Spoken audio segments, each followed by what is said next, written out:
Hello, crypto fans, and welcome to Solid Link episode 9.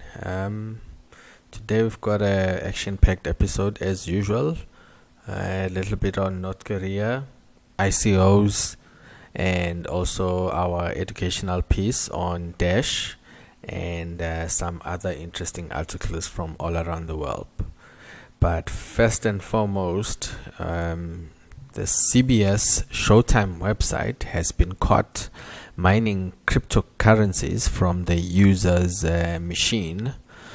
As I've spoken about this before, it's time you protect yourself, good people, because this is just gonna get worse. From the article, it says it's still unclear whether the JavaScript was purposefully inserted by the CBS staff or it was a hacker. I'm sure they're gonna plead hacker, but they should actually protect their servers more. As detailed before, you need to get yourself a miner block. I personally use miner block V 0.04 and it's worked well so far. And nice thing about it is you can also allow certain sites to actually mine crypto on your machine should you deem they are a worthy cause or you are looking actually to support them with your CPU site. So this is another article in a week. Last week it was Pirate Bay, this week it's the CBS Showtime website. Who knows, other websites are out there mining CPU on your machine and you're wondering why your machine is struggling. So do yourself a favor. If you're running Chrome, miner block plugin, painless, easy, simple, get it done. Moving forward, we've got an article by Jason Tush on interactive coin offering. This article details a white paper which Jason is actually written or co-authored actually with Vitalik on how exactly coin offerings are gonna work and suggestions on to how to overcome some of the issues that have happened recently where either they don't get sold out or they sell out too quickly. So this has some interesting logic in it whereby potential buyers could actually set parameters as to what rates they're willing to pay and how much per token they're willing to settle for or pull out of the sale completely. And also while doing so, they can also see as the ICO continues how much they're actually gonna get should the ICO end as is with all the people included in the ICO.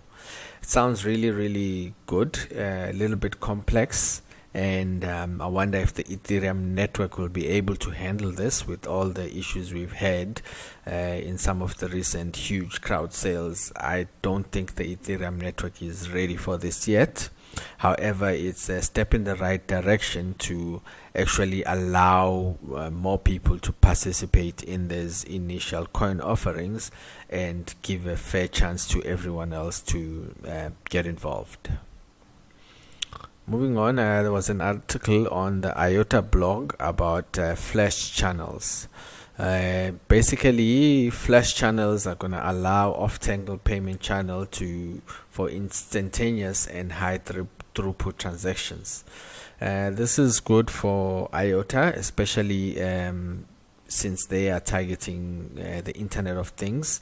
I could see this come in handy in that aspect where you have two machines, let's say the fridge and the microwave, for example, are communicating back and forth and sending information back and forth. It could work. In the example that they detail here, it's basically about two people each putting 50 tokens, and then when when one of the parties decides to pay the other party, they actually release a portion of their stake to the other party. This for me is not really the right type of solution, as it's better for machine to machine communication. This sounds more like escrow, whereby there would be another leg that happens outside of this escrow, and who's to say that the other party won't schnai you once they receive the goods and refuse to actually release your 10 or 20 tokens, and you'll end up locked up in this. If they want to go the escrow route, I think they'll need a third signature, which will be able to settle any disputes and thereby overcoming this escrow issue whereby one party holds out.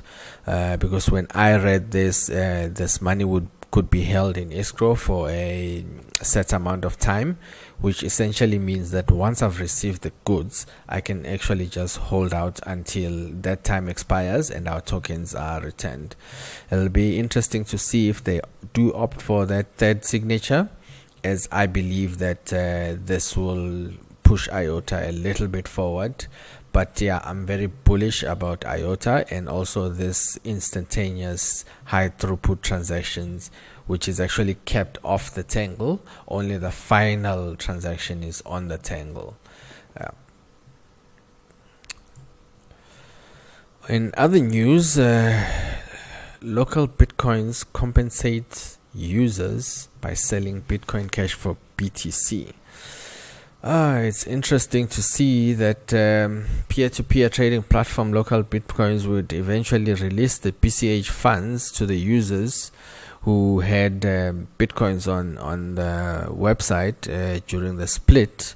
As personally, I had some and I moved it off because of their lack of conviction as to whether they would or wouldn't. But it's good on them that they're gonna rectify the solution, and I'm happy that they're going down this route, and it's very positive for a big company like Localbitcoin, and that's been around for a while, serving the Bitcoin community diligently so far, and big up on them for releasing the people's coins.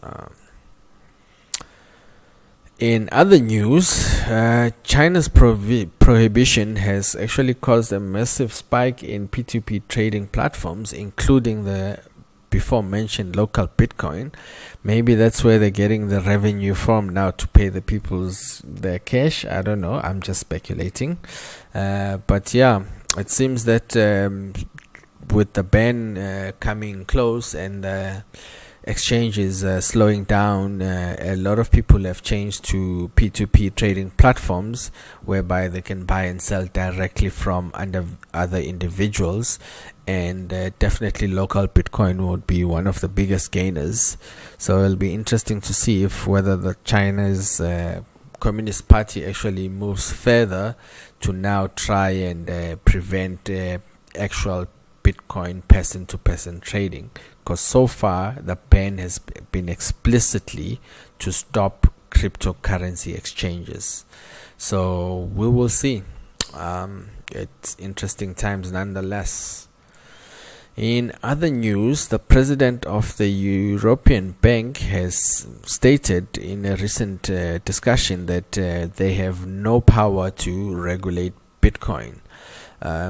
He said also whether they would consider it or not, it depends on the effects on the economy. And he also went on to mention that any European Union member state wishing to issue its own cryptocurrency would not be allowed to, for now at least. So it'll be interesting to see how it develops. As stated here, the currency of the Eurozone is the euro, and that's that, and that's final. In other interesting news, there's rumors that North Korea may be mining Bitcoin, well, in addition to their normal hacking activities.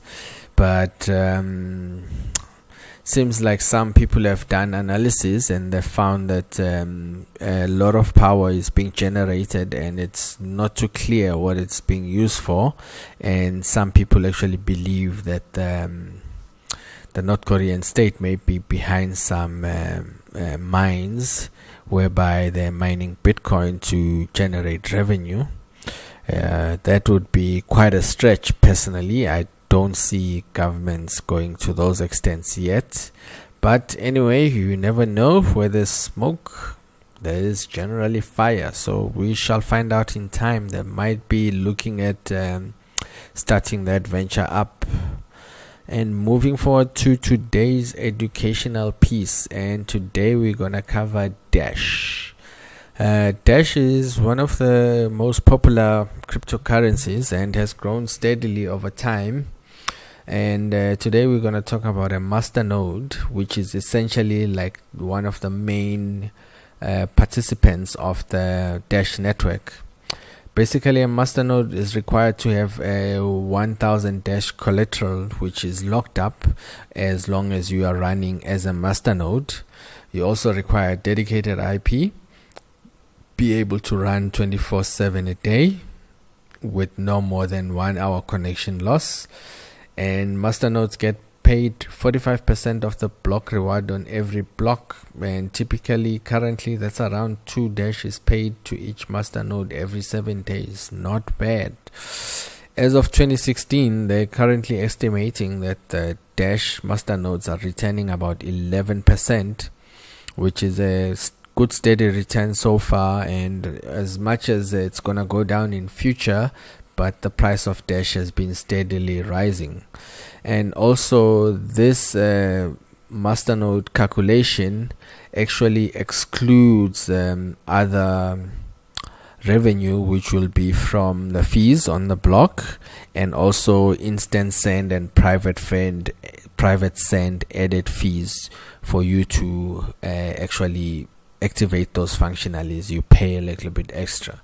So this is definitely one of the profitable avenues. If you've got 1000 Dash lying around, you'll make a little tidy sum each year on Dash just running a Masternode. And moving forward to our market recap for today, things are looking rosy somewhat.